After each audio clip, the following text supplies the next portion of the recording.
All right, ladies and gentlemen, welcome back to the Golfballing Pod, episode 304. As you can tell, thanks to our background, if you're watching on YouTube. Joined here with Ryan. How are you? Doing well, sir. So you want to hear the story? I'd love to hear the story. Okay. So we're out Thursday night, whatever. I wanted to play pool so bad. The one pool table I know downtown was occupied. So I was like, we'll go play Golden Tee at this other bar on the way home. That's actually none of this matters. Anyways, we're done playing Golden Tee. I'm wiping. You know the deal. I've been taught by the best. Ryan at Golden Tee is the greatest you'll ever see in a video game. Yeah, truly. It's like crazy. I'll say this. I'm going to Kentucky this weekend, and one of my good buddies, Dusty, is insane. He's even better than you. How's that even possible? Dude, I'll shoot like 20 under. Dude, I have a screenshot. Sorry, I'll find it.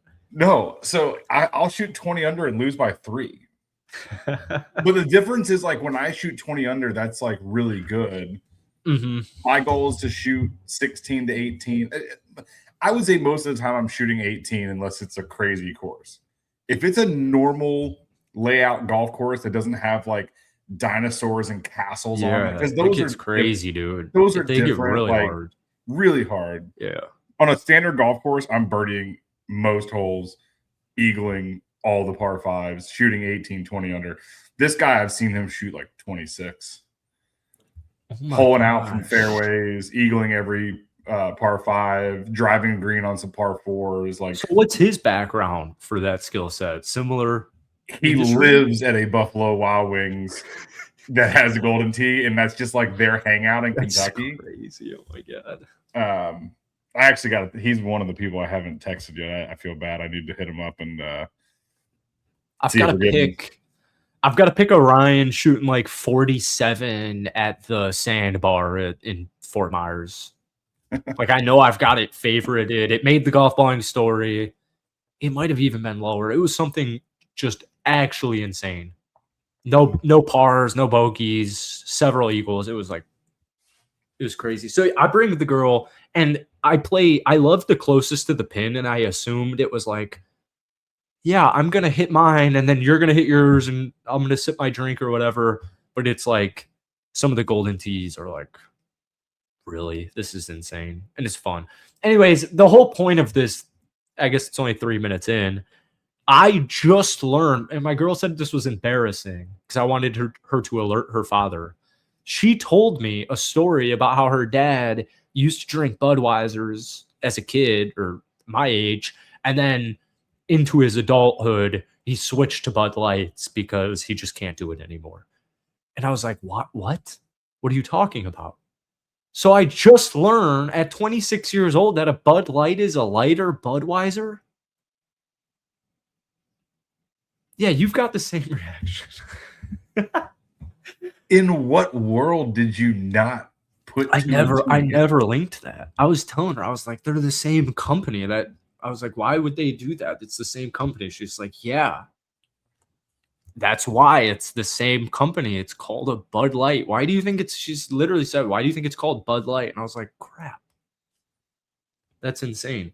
I drink Bud Lights. So it's I had to look it up because I wasn't 100% sure. But Budweiser's, it's a higher alcohol percentage too. Yeah. It's 5% versus. Yeah. I did not know that. Yeah. Isn't that crazy?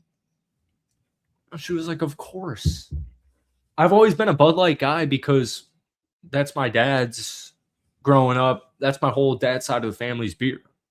That's why Michelob Ultra is less than that, even though it's not a real judge. It's not a real look down. I like Michelob Ultras. I also drink Tito's sodas, but I've never really loved Michelob Ultra because I'm like, this is like not a full beer. So that's just so depressing. I think it's more of like there's levels, right? I had no idea. If I know that I'm only going to be drinking 2 or 3 beers, I'm going to drink something high alcohol percentage, like an IPA or something craft that's like 6%. If I know that I'm going to be at a golf course all day, I'm drinking ultras. Yeah. Just because you can have more of them. I probably will switch. Because if we're going out, I want 2 beers or vodka soda and a beer. It's just crazy. And I can taste the difference too. No. Recently, I hadn't drank a lot of beer since I stopped working for Budweiser. That was years ago. But I obviously drink a lot of bourbon. Lately, when I've been going out, I've been having this epiphany when I look at a restaurant or a bar, and I'm sitting there like, I'm about to pay you $18 for something that cost $30 at the store. And it's not even that good. Like, I don't mind spending money on something that's nice. You know, we always complain about golf prices in Fort Myers. I'm perfectly fine. Like, I'm going to Myrtle Beach in a couple of weeks, and the cheapest round's $200. Mm-hmm. Well, if I know I'm playing some nice golf courses, I don't mind shelling it out. What I mind is paying $100 for Fort Myers Country Club. Yeah. I mind paying for 6 hours. $18 for a Buffalo Trace. The bottle's $28. Yeah. Like, I have a hard time stomaching that when I can just have 2 beers, come back here and drink on this. So you're starting to switch back? I would say, like, when we go out to dinner now, half the time I'm getting a couple beers versus a couple bourbons, just because it's, you know, unless it's one of my regular spots, but we're just going to have a casual, you know, whatever. There's this one bar, I won't dox this guy, but bartender fucking loves us. We come in there all the time, and he knows his bourbon's expensive. He will pour, like, I only have to order one because he will pour. Let's just say for viewers, we have a glass here. A normal pour would be like here. That's crazy. Right? 2 ounces. Yeah. He pours this thing like up here. And it's just like, okay, I'll give you your $18 for that because I sometimes can't even finish it before dinner's over so much. Yeah. I heard a story about somebody like commenting about paying $22 for 2 drinks at this local more of a club bar. And as a Chicago kid, I don't think of money when I'm drinking alcohol because I know it's going to be bad. Well, like, I just know $2 isn't bad for 2 drinks. Okay, so that's what I'm saying is, like, you go to Chicago, that's costing you $40. Like, if you're lucky, maybe with tip, depending on where you're at. I was there. That's our pool spot. We're playing pool there recently. I buy 2 drinks. I hand her $30, and she hands me like a couple of singles, and I was like, "Oh shit!" I was like thinking what you were thinking, and then I experienced it firsthand. I was like, "Oh wow, that actually is." I also there's a hierarchy to it, right? If I'm sitting down having a steak dinner, I expect the bourbons to be $18 to $25. Yes. If I'm sitting down and I'm eating a $17 chicken sandwich, my bourbon shouldn't cost more than my chicken sandwich. Mm-hmm. Like, there's just levels to what I'm willing to pay in what atmosphere. Mm-hmm. But yeah, I just love beer. I love a good beer. I love an ice cold beer. There's a new brewery whenever you get back down here. I can't do breweries. Why? I get ciders at breweries. Well, they have awesome sours. I tried the cider, like sample, but didn't like drink one. But their food's really good. Oh yeah. I didn't get the burger, but my buddy got the burger. It looked awesome. I got some wings that were pretty damn good. Everything was fair priced. But their beer is solid. I just can't get into IPAs and stuff. I just want like a Bud Light, Stella. They have blonde ales and, like, you know. I want a name brand. Do you like Big Wave? At Fort Myers hockey games. It's a blonde ale. I mean, it's just like drinking a Big Wave. Well, I know. I'd rather drink a Bud Light. Like, I will prefer a Bud Light over every beer, and it's literally just because of my father, I think. And I haven't seen my dad drink a beer in, like, probably over 10 years. Like, he probably maybe drinks 1 beer a year, if I had to guess. Like, he doesn't even drink beer anymore. Vodka. Yeah. Yeah, I was about to say. If I get into vodka, dude, it's like a night's happening. Like if I go buy a handle of vodka, dude, I'm drinking vodka for like days. I don't keep vodka at the house for that reason. Yeah, I can't I don't even yeah, it's alcoholic-y. I don't give a shit. I love getting highs. I have an extremely addictive personality. You give me a handle of vodka and I'm drinking vodka. Surprisingly, we actually do have a bottle of vodka from when the wifey's friend visited a couple weeks ago. It's in the freezer because they were in the pool and mixing drinks, and I'm like, if I have handles, I'm fine. If my girl comes home and she's got like a little handle of vodka, it's like, let's fucking make a bloody. Like, I don't give a shit. It's 2:00 on a Monday. Let's get after it. And then I get into trouble stuff. So, speaking of trouble, before we even get into golf, have you been seeing any of my content creation? Because Fort Myers has come up a little bit. Some of the Bryson stuff. My dumbass. Actually, it was a decent video. I stand by my take fully. For the viewers, I made a video of Bryson complaining about his lie at LIV Mexico. And, half of the comments are like, he's got so much money, like whatever. And I'm like, if you've ever watched Bryson DeChambeau, I don't think money, like it's all ego. As it should be. As like Bryson's one of the greatest golfers on the planet, as ego should be. So I make this video, and of course it's the one that blows up. Of course. Well, I thought you were going to say, speaking of trouble, LIV golf in general is in trouble. But speaking to the condition of that golf course, I do kind of agree to an extent. If you're going to host, whether it's PGA Tour, European Tour, DP World Tour, LIV golf, whatever it is, I think you need to be playing on a caliber of golf course that doesn't look like they're not playing it. Yeah, they're not playing it. No, and it's like, Bryson, they don't even care about you, dude. Like, they don't care about the golf at all.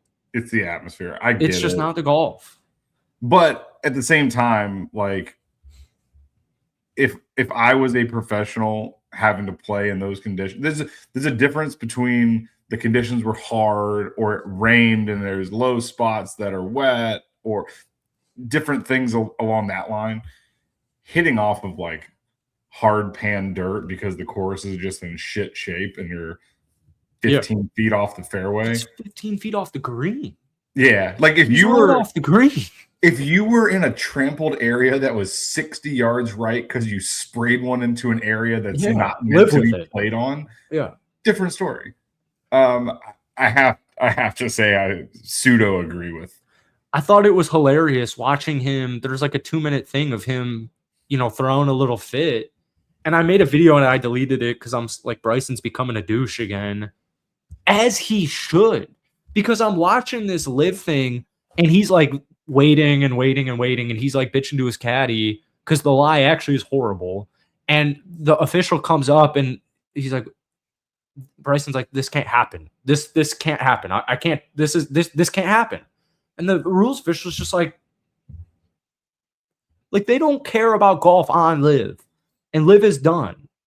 And we got a real rumor 1 week ago that LIV is dying, and this sellout actual puss, David Feherty, who lived a really cool life, and they pay him handsomely, and I would do probably the same thing.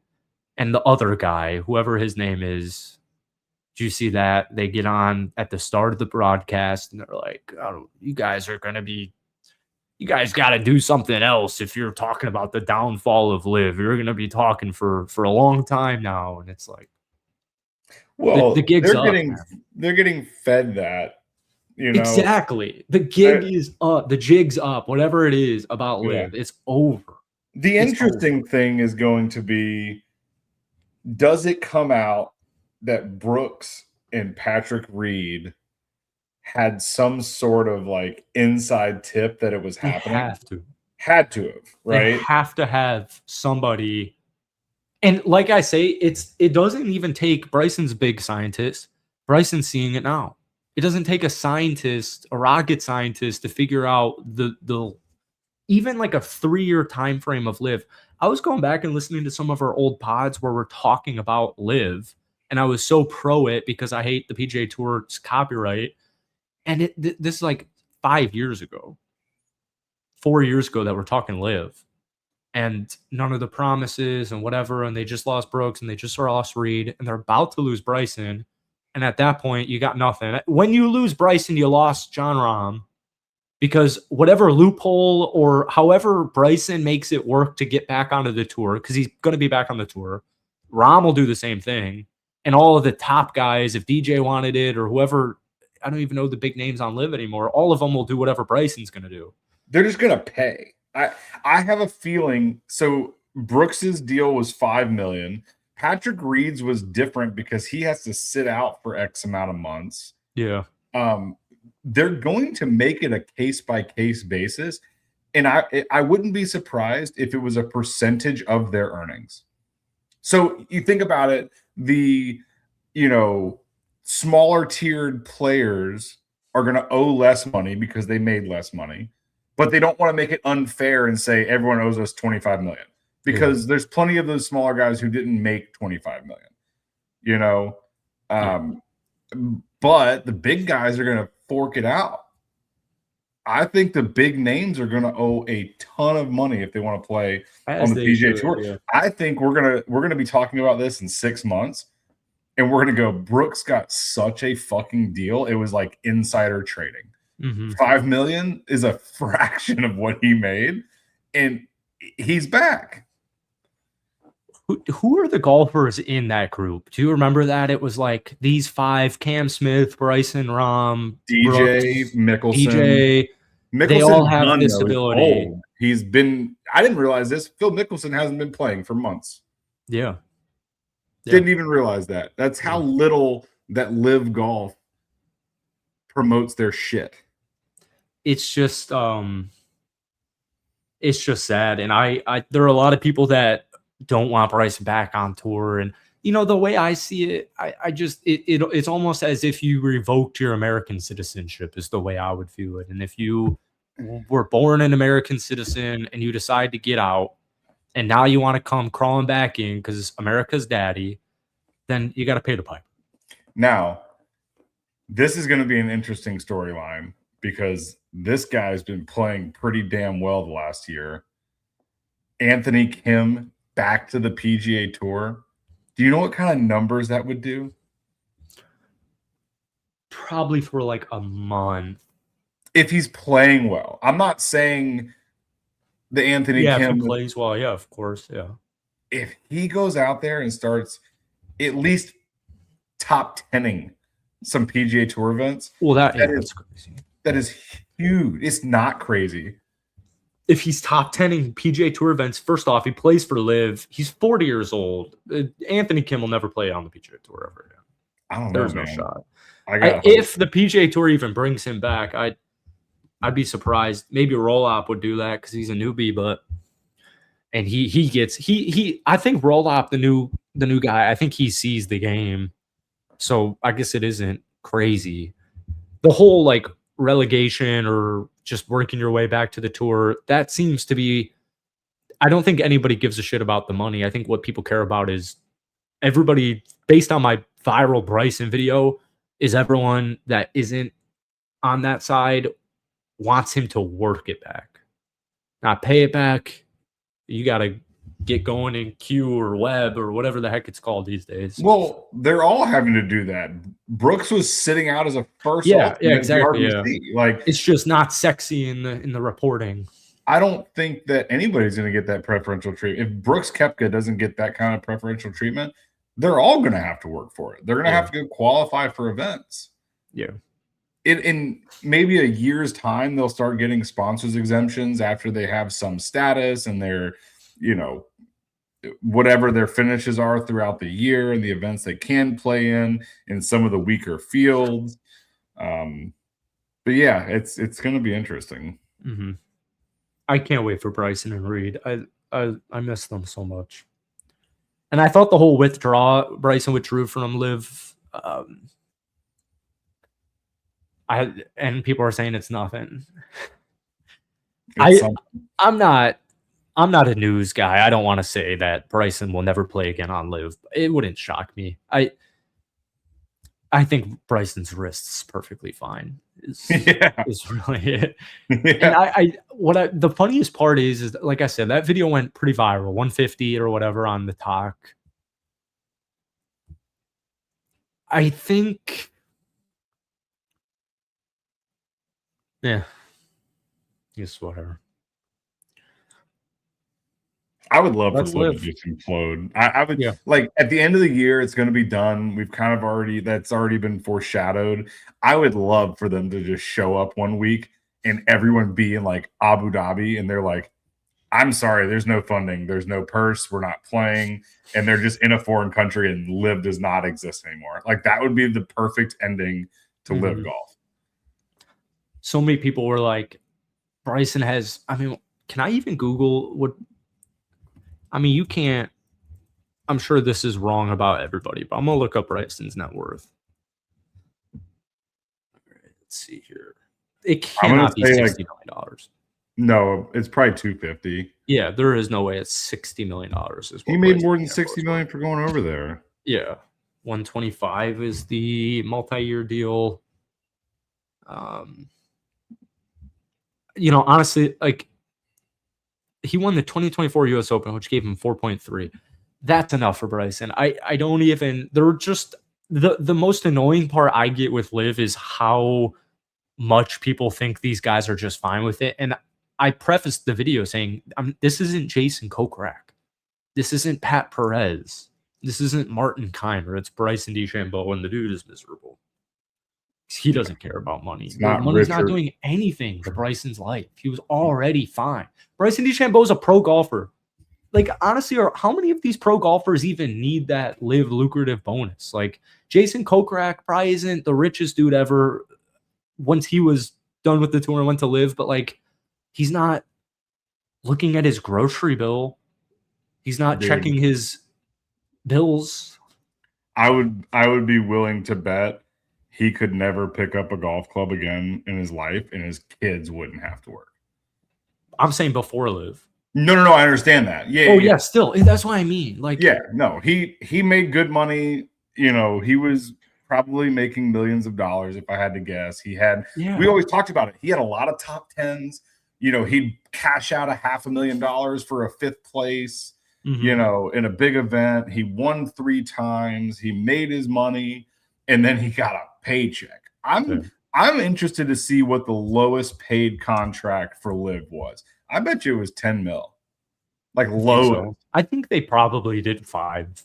Maybe. I think like Pete got something small. Some of those like college kids that went straight over, whatever that guy that Mickelson brought over. I can see those guys making 5. Anybody who already played in the PGA Tour probably made 10 to 15 million minimum. Yeah. And what I'm saying too is, like, if you are on the PGA Tour, and this isn't everybody, if you made it to the PGA Tour, money is not an issue in your life. And that's not everybody. It's not everybody. I get it. Ben Griffin's Uber eating and stuff. Yeah. But if you know what I mean? Like, golf's a money game. Like, you're probably coming from some level of money that you are not sleeping in your car. Like, there are stories. But I'm saying if you're a guy like Jason Kokrak, because you made it to LIV, money's not. The whole point is just Bryson doesn't give a shit about $150 million versus 60 or whatever it is. There's no way money's that big of a difference for him. The whole causing trouble was just that I am on TikTok and making like 20 videos a day. I've been talking to Little Fort Myers. I've been making fun of Tampa golf. And so I get this DM and we're chatting a little bit. Old Memorial. Come and play whenever. Works for me. Works for me, man. So next weekend. I'll be at French Lick. Not this weekend, the following weekend. Yeah. Like May 3rd, May 2nd. Rory's birthday, May the 4th. May the 4th be with you. Yeah, that's the only why I know it. But yeah, so I'm gonna keep spamming these videos out. It was funny. And then we got Matthew Fitzpatrick. No, the real story is Scotty coming in second again. I wanted Matthew Fitzpatrick to win. Yeah. Yeah. I made a video saying I think Matthew Fitzpatrick's going to win this on Sunday morning, and I wanted it to be correct. Yeah, I think Matthew Fitzpatrick is really cool. Yeah, for a European golfer. And I talked about him a couple weeks ago. Yeah, like I was glazing him a couple of weeks ago. I thought this was so cool. Here's what he said. Because there are a lot of people upset about. Did you watch it Sunday? Yeah. I watched most of the front nine. I was over at Mitch's house, and then I left, got back here, and they were on like 14 and watched the rest of it. So, it's America versus Europe is how everyone's viewing Scotty versus Fitzy, and they're giving Fitzy obviously, the crap. I honestly didn't really notice it because I feel like we were having a conversation, or my girl and I were having a conversation during it, so I wasn't really like paying too much attention to the crowd and stuff. And Fitzy says this: I'm all for it. You want golf to have an atmosphere, in my opinion. I grew up watching football and paid so much money to be out here in front of these crowds, having them chanting at you every week. It's a great feeling. Like, this guy is sick. This is world class. Well, I think it goes a little deeper than that because he made the distinction where he was like, no one's talking in my backswing. No one's doing anything irrational. Yeah. They're just like, hey, they're cheering for the other guy. Like, we're walking up the fairway and you hear a USA chant or let's go Scotty. And like, who doesn't like to be the villain that comes out on top? Patrick Reed played into that for years. People didn't like him for a multitude of different reasons. And he fed off that energy. And Fitzpatrick, that birdie was insane. First of all, when I saw Scotty Scheffler hitting a 5-iron from 187 that came up 25 yards short, I feel a little bit better about myself. It's like every 4 holes for me. Dude, I'm pumping an 8-iron 187 downwind. Yeah. I didn't even know what I would hit 187. Downwind, a 5-iron. Yeah. Like, I thought Fitzy's. I haven't been on social media and stuff, so maybe people are making a big deal. The whole short at the top, I thought that thing was sailing left into the water. I thought that thing was sailing to the right into the crowd, and he leaves it perfectly. It's like the no laying up thing, and then he just drops it down. And I thought it was a terrible shot till he drops it down, and I was like, I think he knew it was a good line because the wind was coming in off the water. And so he hits a draw up into the wind. I think when he hit it, he didn't think he caught it all. So it was a good line, but it wasn't enough club. And it lands front fringe and rolls up to 10 feet, 12 feet. I mean, just a sick shot. Yeah, that is a shot. That is a shot. I felt like Scotty, and I think I'm starting to lean into this a little bit more, especially based off the Rory Sunday, is if you want to come grab it, grab it. But I didn't really feel like it was Scotty like that. Like the weather got to crap on the back nine. It was just, it's a beast of a golf course. Like I didn't really, it's not like Scotty was doing like crazy things. It was more he of missed like a lot of opportunities. Yeah, he's just creeping up. Fitzy's not doing anything. You had, what was it, Kim out there? They both made birdies early. Scotty made one at like 8 or 9 maybe. And then it was the difference between one birdie and one bogey. Like that was it. Yeah. Really great back nine. That golf course it's fun.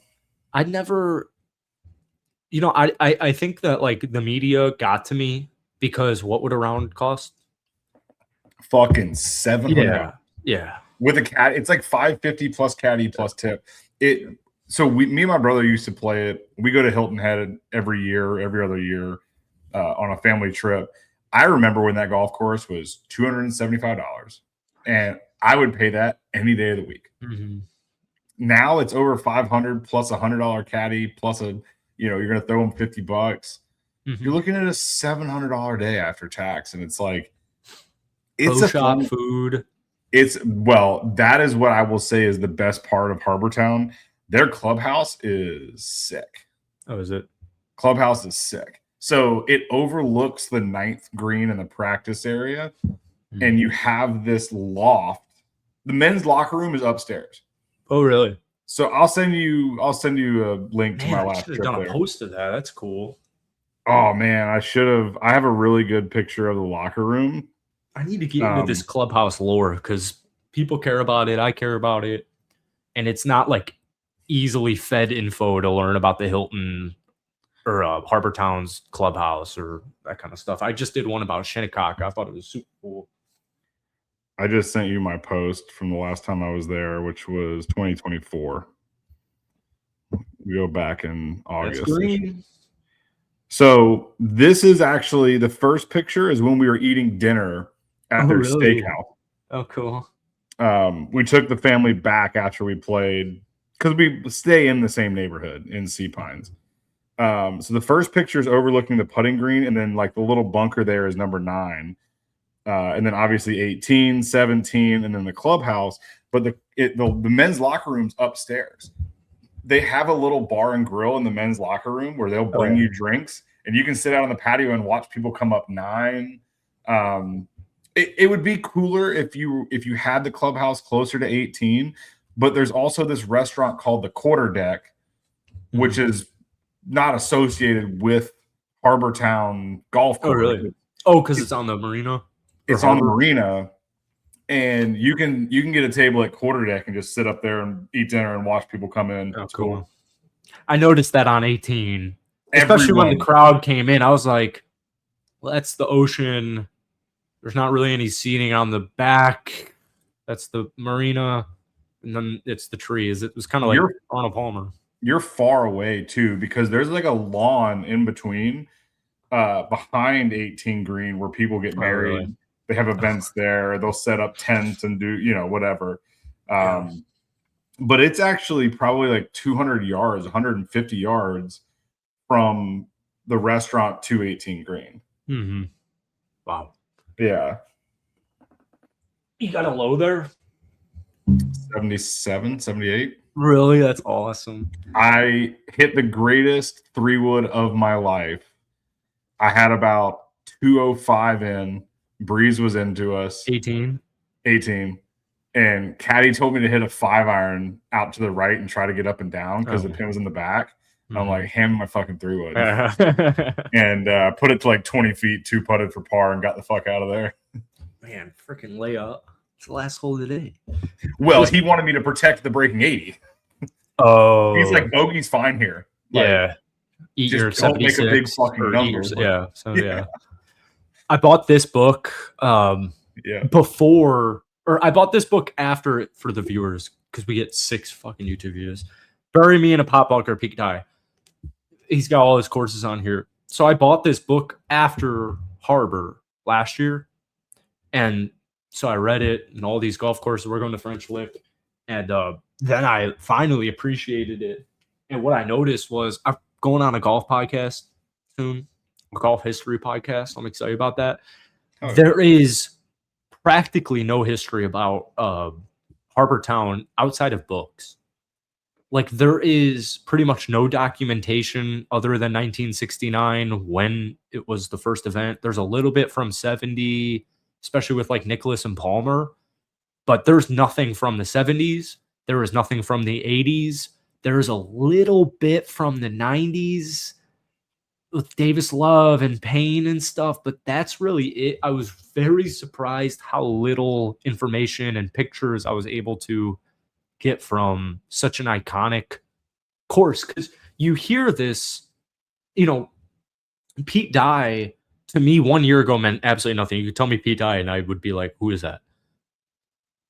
That golf course is insane. And you got to play it. It's so short compared to the PGA Tour. Like, the par 5s are like, I'm just like oozing at the mouth. Like, I need to play this golf course. That's crazy.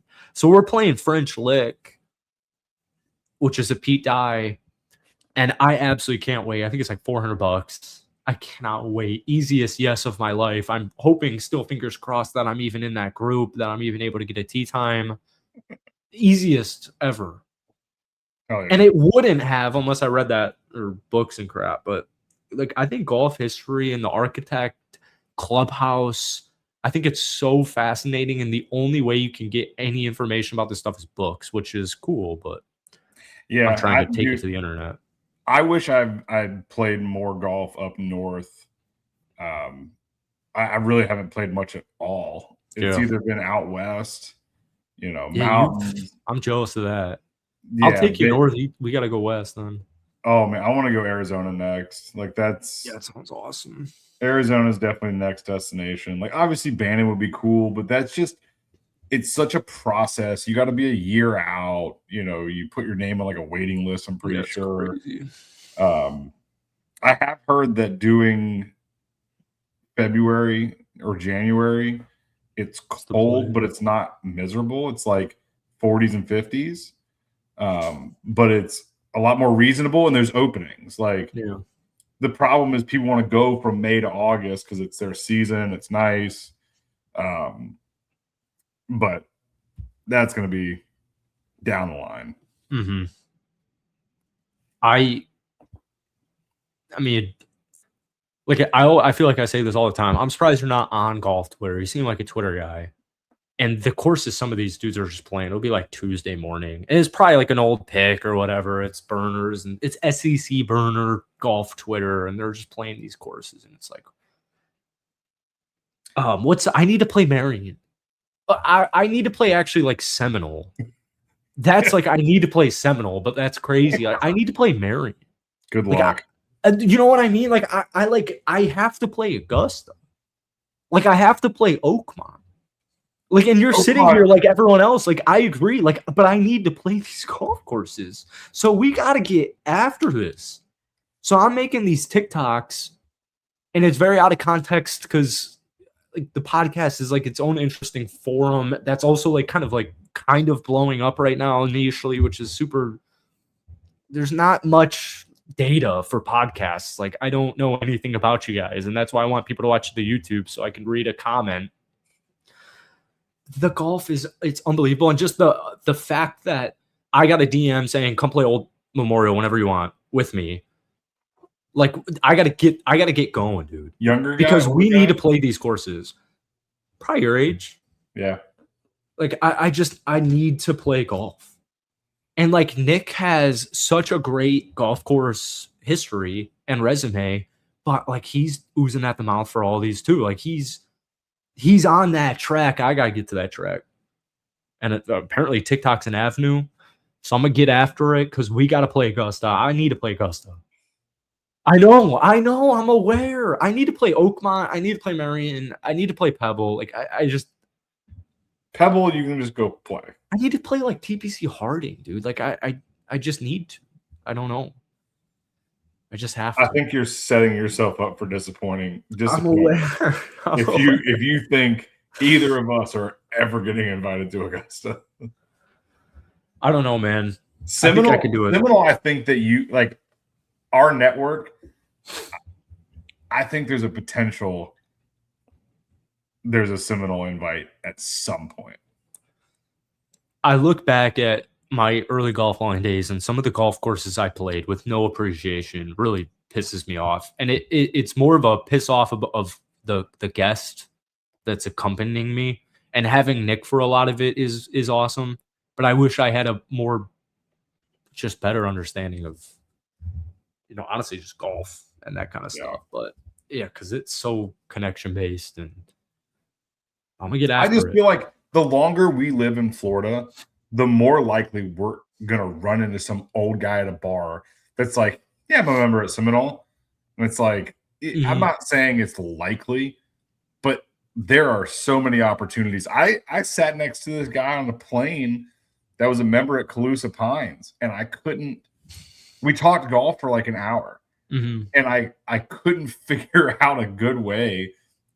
So we don't just like ask somebody, right? You're just like hoping that somewhere in the conversation, yeah, You should come down and play with me sometime. Like, Yeah. here's my fucking business card, right?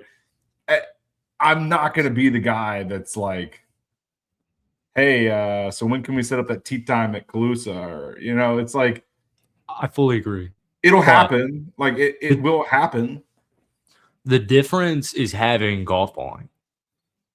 That's the edge.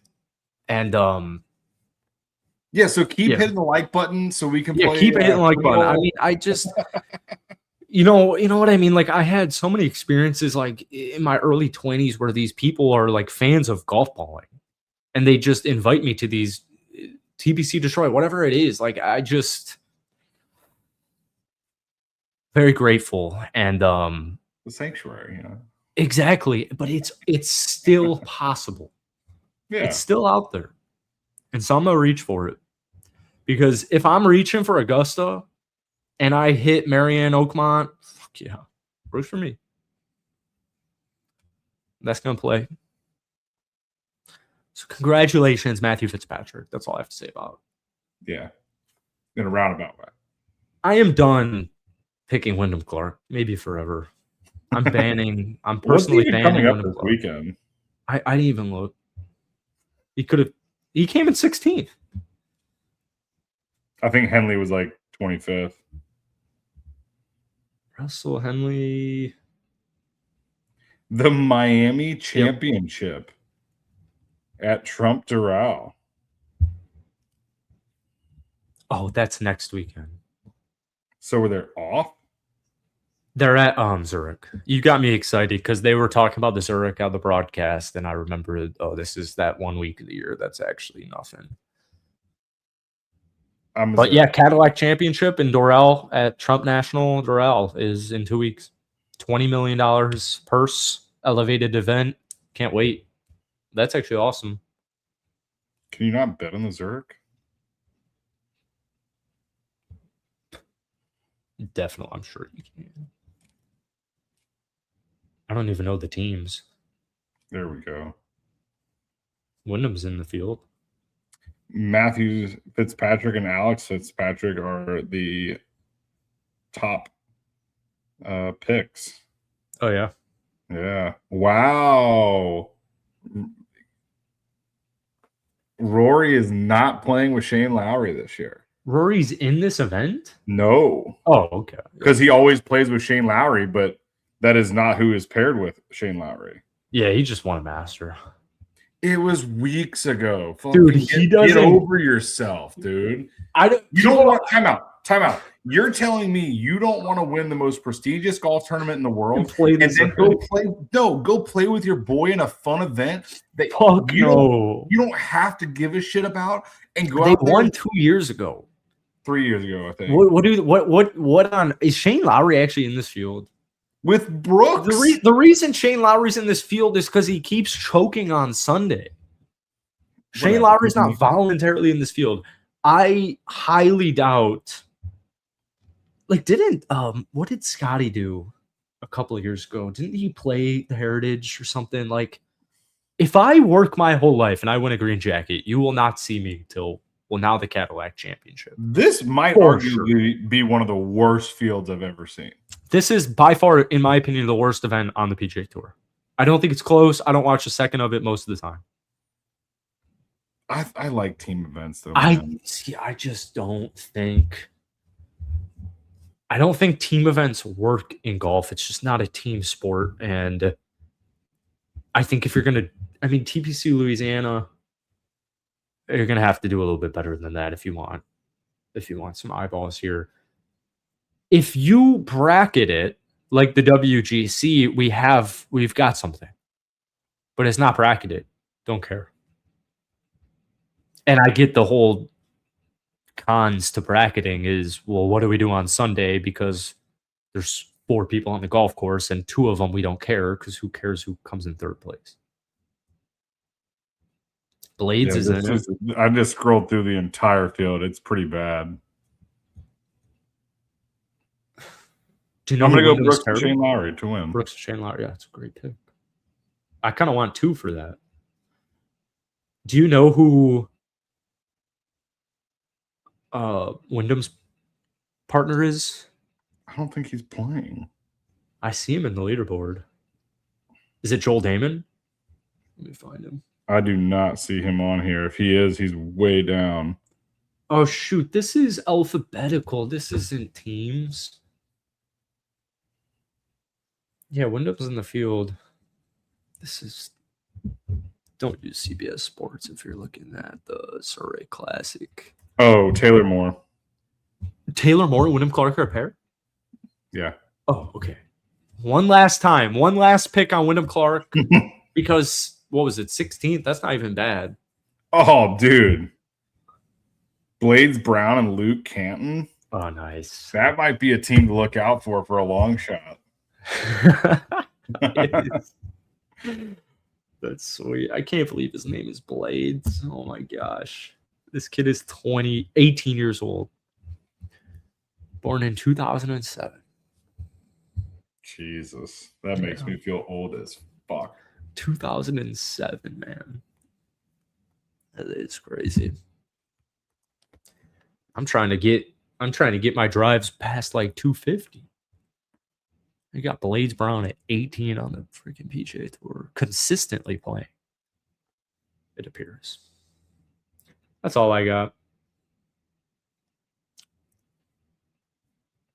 Yeah, I got that. I'm excited for this upcoming weekend. I don't want to talk too much about it because I get worried about doxing. Not that I'm a high profile target, but just being safe. I don't know. For everyone else involved. Yeah. So I can't wait. So next week will be fun. But not because the story. I don't think. Maybe I'll just crash that. Oh, the bachelor party. Oh. We got a foursome here, boys. Yeah, we'll do a foursome. We'll do a pod. Just pull up for the pod. Tea times are set, but let's just do a pod. First IRL 4-man pod of us.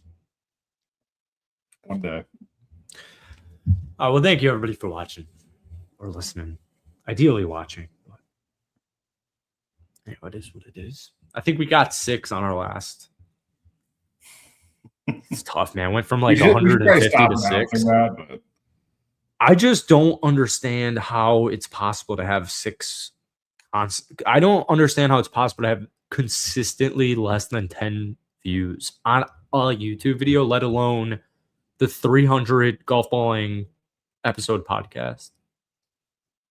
Like, I could actually probably whip out my phone right now, start a YouTube channel, make a quick 30-second video, and it'll outperform any golf balling podcast from like the last year. How is that possible? I got some ideas. I got a feeling it involves thumbnails. So with that, we will leave you all. Thank you. Go Rockets.